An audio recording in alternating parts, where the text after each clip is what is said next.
Hello guys, welcome to my channel. অনেকদিন পর একটা ব্লগ নিয়ে চলে এলাম। দেখো আমার পুজোর শপিং টোটালি কমপ্লিট।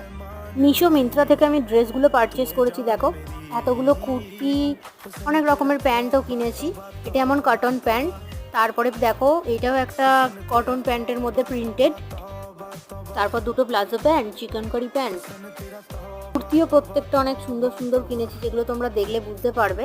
এটা দেখো একটা র্যাপারের সাথে শর্ট কুর্তি দিয়ে পরবো। এই যে চিকনকারি লখনৌ কুর্তিগুলো। তারপরে কটন কুর্তিও দুটো কিনেছি খুব সুন্দর ডিজাইনের মধ্যে। আর আমি শর্ট কুর্তি কিনেছি ব্ল্যাক কালারের, যেটা দেখছো চিকনকারি। শর্ট কুর্তিটাও কিনেছি, ওটা একটা নেটের কাজ করা ছিল, প্রচণ্ড ভালো ছিল দেখতে। তো তোমাদের কেমন লাগলো অবশ্যই জানিও। এই যে নেটের সেই কুর্তিটা, আর একটা এটা শর্ট কুর্তি। তারপর আমার একটা নতুন চুড়িদার পিস আর একটা শাড়িও ছিল আমার বার্থডের গিফট। এরপর আমি তোমাদের সাথে আমার নাইট ড্রেস আর জুতো শেয়ার করব। Thank you so much, love you all guys.